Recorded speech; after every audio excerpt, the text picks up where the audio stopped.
दोस्तों, आज मैं जिस फिल्म को एक्सप्लेन करने वाला हूँ वो इतनी खतरनाक है कि देखकर आपके रोंगटे खड़े हो जाएंगे। फिल्म का नाम है जेड जोन, एक ऐसी जॉम्बी मूवी जहाँ जेल बन जाती है मौत का अड्डा। यहाँ इंसानियत की आखिरी उम्मीद एक छोटी सी बच्ची है और दुश्मन वो है हजारों पागल जॉम्बी। तो दोस्तों, वीडियो को बिल्कुल भी स्किप मत करना क्योंकि ये कहानी हर पल लेती है एक नया मोड़। चलिए शुरू करते हैं जी जोन की इस हैरान कर देने वाली जर्नी को। एक ग्रुप अपराधियों को मंगोलिया के एक दूर दराज इलाके की जेल में भेजा गया था, लेकिन उन्हें इस बात का अंदाजा नहीं था कि उन्हें वहाँ सिर्फ बोरिंग जेल लाइफ नहीं बल्कि एक खौफनाक राज का सामना करना पड़ेगा। अपना डर और हुकूमत जमाने के लिए जेल के गार्ड्स कैदियों पर हर हद पार कर रहे थे। हर कैदी के लिए एक डॉग बाउल तैयार किया गया और ट्रेनर ने हुक्म दिया कि खाना कुत्तों की तरह खाया जाए। एक छोटे बालों वाली लड़की ने जब जरा सा विरोध किया तो उसे बेरहमी से पीटा गया। उसके पूरे शरीर पर लाल जैम जेली पोत दी गई। फीमेल ट्रेनर ने धमकी दी कि अगर कोई नियम तोड़ेगा तो उसकी सजा 1 महीने और बढ़ा दी जाएगी। अब हर कैदी ने मजबूरी में सर झुका दिया। रात के सन्नाटे में एक मेल गार्ड बोर हो रहा था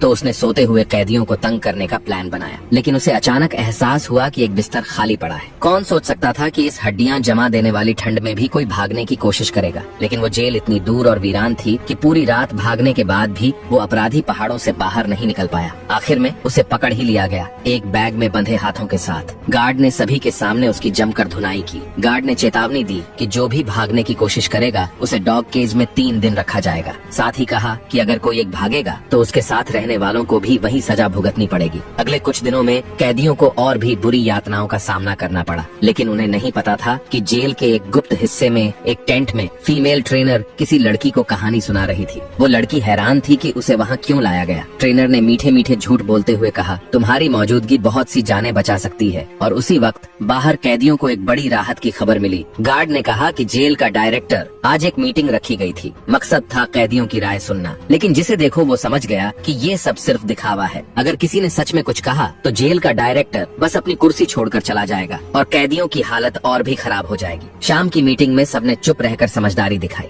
डायरेक्टर को लगा जैसे सब कुछ सही चल रहा है और वो मुस्कुराता हुआ चला गया। लेकिन उसके जाते ही कैदी आपस में धीरे धीरे बातें करने लगे। अब सबको समझ आ गया था, अगर यहाँ ज्यादा देर रहे तो या तो शरीर टूटेगा या दिमाग। आखिरकार उन्होंने एक खतरनाक फैसला लिया। आज रात सब मिलकर जेल तोड़ेंगे और भाग जाएंगे। आधी रात को जब मौका मिला तो कैदी धीरे धीरे तैयार होने लगे, लेकिन तभी जेल में एक गाड़ी आ घुसी। खिड़की से झांकने पर दिखा 2 आदमी तेजी से एक सीक्रेट टेंट के अंदर घुस गए। कुछ ही देर में मेल गार्ड डॉम में पहुंचा। सभी कैदी झट से सोने का नाटक करने लगे। गार्ड ने चुपचाप जाकर आकियांग नाम के एक आज्ञाकारी कैदी को उठाया और उसे लेकर बाहर चला गया। बाकी लोग हैरान थे, उन्हें समझ नहीं आ रहा था कि गार्ड अब कौन सी चाल चलने वाला है। इसी बीच किसी ने देखा कि बाहर जो गार्ड ड्यूटी पर तैनात थे वो सब अचानक नजर से गायब हो चुके थे। अब सबको यकीन हो गया कि यही है सबसे बड़ा मौका जेल से भाग निकलने का। वे बिना देर किए कपड़े पहने और चुपचाप डॉर्म से निकल गए। लेकिन उन्हें क्या पता था कि उसी वक्त आकियांग को टेंट में ले जाकर उसके गले में एक इंजेक्शन लगाया गया था और कुछ ही देर में वो जैसे किसी और की तरह बर्ताव करने लगा, जैसे उसमें कोई राक्षस समा गया हो। उसने टेंट में मौजूद लोगों पर ही हमला बोल दिया। पूरी जेल में सायरन बजने लगे। सीक्रेट टेंट का दरवाजा जबरदस्ती तोड़ा गया और कई जॉम्बी एक साथ बाहर निकल आए। वो हर किसी को देखकर टूट पड़े। उन्हें रोकने के लिए एक स्पेशल फोर्स की टीम भेजी गई जो गोलियां बरसाने लगी। उन्हें लगा कि बस कुछ मरे हुए लोग हैं, लेकिन तभी जॉम्बियों के बीच से अचानक आकियांग खुद जिंदा होकर हमला कर देता है। वो अब इंसान नहीं रहा था। कुछ ही देर में पूरी टीम को मौत के घाट उतार दिया गया। उधर जो कैदी भागने की कोशिश कर रहे थे, अब उन्हें भी एहसास हो गया कि कुछ तो बहुत गलत हो रहा है। अब सबने बिना सोचे समझे भागना शुरू कर दिया, क्योंकि अब जेल से भागना नहीं, जिंदा बचना असली लड़ाई बन चुका था। लेकिन कैदियों की रफ्तार भला जॉम्बियों से कैसे मुकाबला कर सकती थी। कुछ ही देर में एक कैदी बदकिस्मती से जमीन पर गिरा दिया गया। दूसरी ओर जेल डायरेक्टर यानी डियान यूजांग बहुत चालाक निकला। वो चुपचाप ऑफिस की तरफ भागा, वहाँ एक बॉक्स उठाया और जब बाकी लोग जॉम्बियों से लड़ रहे थे वो धीरे से एक ट्रक के पास पहुँचा। पीछे से एक जॉम्बी ने उसका पीछा किया, लेकिन उसने एक गोली चलाकर उसे वहीं गिरा दिया। डियान यूजांग फुर्ती से ट्रक में चढ़ गया। उसकी बाजू से खून बह रहा था, लेकिन इस वक्त दर्द की परवाह कौन करता है। उसने जोर से एक्सेलरेटर दबाया और ट्रक को दौड़ा दिया। पीछे रह गया मेल गार्ड जो क्रोधित नजरों से उसे जाते देखता रहा। इस बीच आसमान में हल्की रोशनी फैलने लगी थी। एक कैदी जंगल के बीच भागता जा रहा था। तभी अचानक एक काली परछाई उस पर टूट पड़ी। ये कोई और नहीं बल्कि वही मेल गार्ड था जो किसी तरह बच निकला था। अब हालात ये थे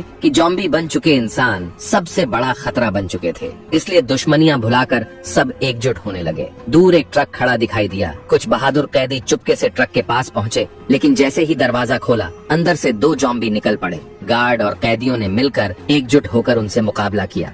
मगर इस झगड़े की आवाज बहुत तेज थी और आसपास के सारे जॉम्बी वहीं आ गए। उस पर ट्रक की चाबी भी जल्दबाजी में टूट गई। अब उनके पास कोई चारा नहीं था। सबको ट्रक छोड़कर फिर से भागना पड़ा। भागते भागते आखिरकार वे वापस उसी जेल तक पहुंच गए जहां से उन्होंने भागने की कोशिश की थी। कम से कम अब उनके पास छत तो थी। इसी मौके का फायदा उठाकर मेल गार्ड फिर से खुद को बॉस समझने लगा। लेकिन इस बार कैदी चुप नहीं बैठे। एक साथ सबने उस पर हमला कर दिया। उसे जान से नहीं मारा लेकिन बुरी तरह पीटा। अब बहुत हो गया था। लंबे बालों वाला एक कैदी आगे आया और पूछा, आखिर तुम लोग इस जेल में कर क्या रहे थे? मेल गार्ड अब पूरी तरह टूटा हुआ था। उसने सच्चाई बतानी शुरू की। असल में इस जेल के एक सीक्रेट कैंप में एक एक्सपेरिमेंट चल रहा था। हर कैदी को धीरे धीरे एक टेस्ट सब्जेक्ट बनाया जा रहा था। लेकिन ये कोई नहीं जानता था कि बीते कल एक बड़ी गलती हो जाएगी और उसका अंजाम आज सबके सामने होगा। हालांकि मेल गार्ड ने ये भी कहा कि वो खुद उस एक्सपेरिमेंट का हिस्सा नहीं था। मेल गार्ड ने कहा वो सिर्फ एक्सपेरिमेंट के लिए कैदी लाता था। बाकी असली डिटेल्स उसे खुद भी नहीं पता थी। लेकिन कैदियों को उस पर जरा भी भरोसा नहीं था, तो उन्होंने एक रस्सी उठाई और उसे कसकर बांध दिया।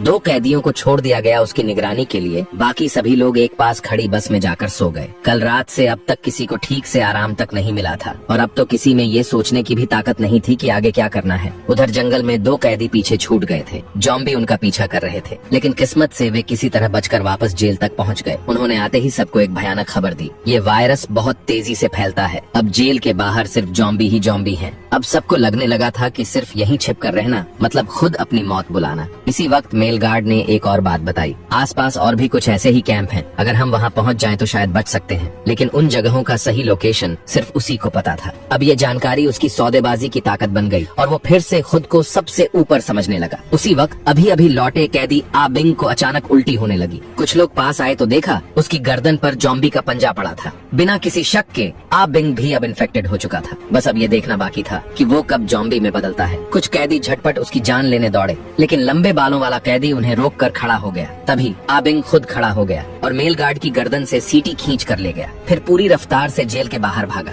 उसे पता था अब उसका वक्त पूरा हो गया है, इसलिए उसने चुनी कुर्बानी ताकि जॉम्बी उसकी तरफ जाएं और बाकी सबको भागने का मौका मिल सके। बस में बैठे कैदी कुछ देर तक तो सन्न रह गए, फिर एक एक कर सब भाग निकले। अब सिर्फ एक उम्मीद बची थी कि कहीं एक ट्रक और मिल जाए। लेकिन अफसोस, आ बिंग जितने जॉम्बी अपनी ओर खींच सका, बाकी अब भी सब पर टूट पड़े। भागते भागते कैदी गिरने लगे। कई जिंदा थे पर ज्यादा देर नहीं। आखिरकार कुछ कैदी एक ट्रक तक पहुंच ही गए और वही लंबा बालों वाला कैदी जान की परवाह किए बिना सीधे ट्रक के ड्राइवर सीट की ओर भागा और इंजन स्टार्ट कर दिया। ट्रक की ड्राइवर, वो महिला पहले ही बुरी तरह डर चुकी थी। कैदियों के चढ़ने का इंतजार किए बिना सीधा ट्रक स्टार्ट करके निकल गई। बाकी सब लोग बस उसे जाते हुए देखते रह गए, निराश, लाचार। कोई चारा नहीं बचा था तो सब फिर से उसी पुराने कैंप की ओर भागने लगे। उधर दूसरी तरफ मेल गार्ड किसी तरह अपनी रस्सियां खोल चुका था, लेकिन वो भागा नहीं बल्कि वापस चला गया सीक्रेट लैब की ओर। उसे उम्मीद नहीं थी कि वहाँ वो महिला गार्ड अब भी मौजूद होगी और उसके साथ थी एक छोटी सी बच्ची जिसे वो अब तक संभाल रही थी। असल में वही बच्ची थी उस वैक्सीन की जिसमें छुपा था ज़ोंबी वायरस का राज। मेल गार्ड ने बिना कुछ सोचे महिला गार्ड को बेहोश कर दिया और फिर बच्ची को लेकर भाग निकला। उस छोटी सी बच्ची में था जबरदस्त दम। हाथ में भारी कुल्हाड़ी लेकर वो खुद ज़ोंबियों को काटती काटती मेल गार्ड के साथ एक और कैंप तक पहुंच गई।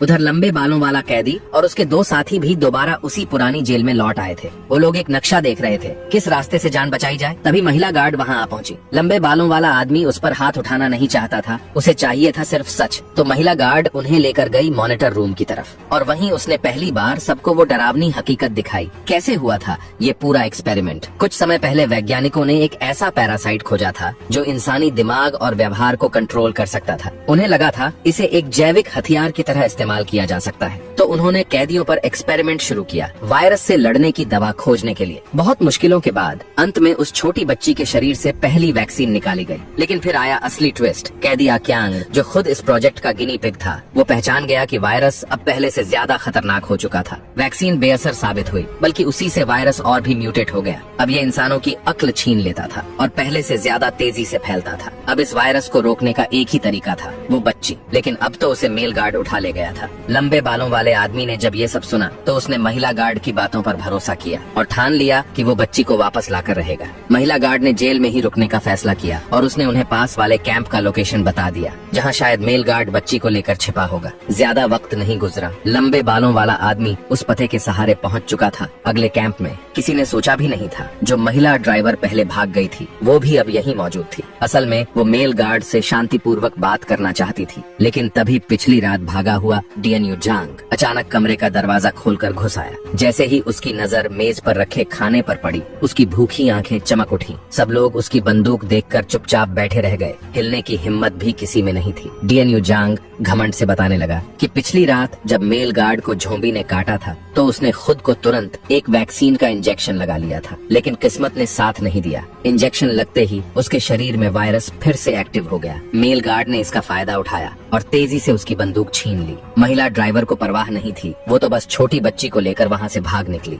वो तुरंत उस नर्क जैसी जगह से दूर निकल जाना चाहती थी। गाड़ी का स्टार्ट होना मेल गार्ड ने सुन लिया था। उधर लंब बालों वाला कैदी गन छीनने के लिए गार्ड पर झपटा। दोनों के बीच जबरदस्त हाथापाई होने लगी। इसी बीच जो महिला ड्राइवर भाग चुकी थी उसे शायद पछतावा हुआ। उसने कार अचानक रोक दी और तय किया वो वापस जाकर लंबे बालों वाले कैदी को बचाएगी। इस बीच लंब बालों वाले ने आखिरकार गन पर काबू पा लिया और बिना हिचक ट्रिगर दबा दिया। गोलियों की आवाज ने पास के सारे झोंबी खींच लिए, लेकिन उसने मेल गार्ड को मारा नहीं, क्योंकि उसे पता था अकेले वो कभी जिंदा नहीं बच सकता। दोनों ने मिलकर झोंबियों से आखिरी जंग लड़नी शुरू की। तभी महिला ड्राइवर गाड़ी लेकर वापस आ गई। वो जोर से चिल्लाई, जल्दी चढ़ो, पर अब देर हो चुकी थी। झोंबियों की संख्या बेकाबू हो गई थी। कुछ झोंबी गाड़ी तक पहुंच चुके थे और उन्होंने महिला ड्राइवर को बुरी तरह काट खाया। मेल गार्ड भी झोंबियों के बीच फंस चुका था। वो कुछ नहीं कर पाया, बस गाड़ी स्टार्ट की और जो बचे थे उन्हें लेकर भाग निकला। जब गाड़ी सुरक्षित जोन तक पहुंची, महिला ड्राइवर को एहसास हुआ कि अब उसका शरीर जवाब दे रहा है। झोंबी में बदलने से पहले उसने सबको छोड़ दिया, चुपचाप चली गई। अंत में लंबे बालों वाला आदमी और महिला ड्राइवर की जगह वो छोटी बच्ची को लेकर शहर के बॉर्डर तक पहुंचा, जहां नजर आया पूरा शहर खंडहर बन चुका था। और वहीं से शुरू हुई उनकी असली भागदौड़ भरी जिंदगी। बस यही थी झोंबी कंसंट्रेशन कैंप की पूरी कहानी। लेकिन ये पूरी वेब सीरीज कुछ अजीब सी लगती है। कहीं एक भी नाम ठीक से नहीं दिया गया, यहाँ तक कि मुख्य किरदार कौन है ये भी क्लियर नहीं। कहानी की थीम और फोकस बार बार भटकते रहते हैं, तो ओरिजिनल शो देखने की सलाह नहीं दी जाती। शायद इसकी वजह है कि ये शो मंगोलियाई भाषा में बना है और पूरे इंटरनेट पर एक भी ठीक ठाक ट्रांसलेशन नहीं मिलता। बस आज के लिए इतना ही। अगर आपको ये कहानी पसंद आई तो जुड़े रहिए, अगली बार फिर मिलेंगे।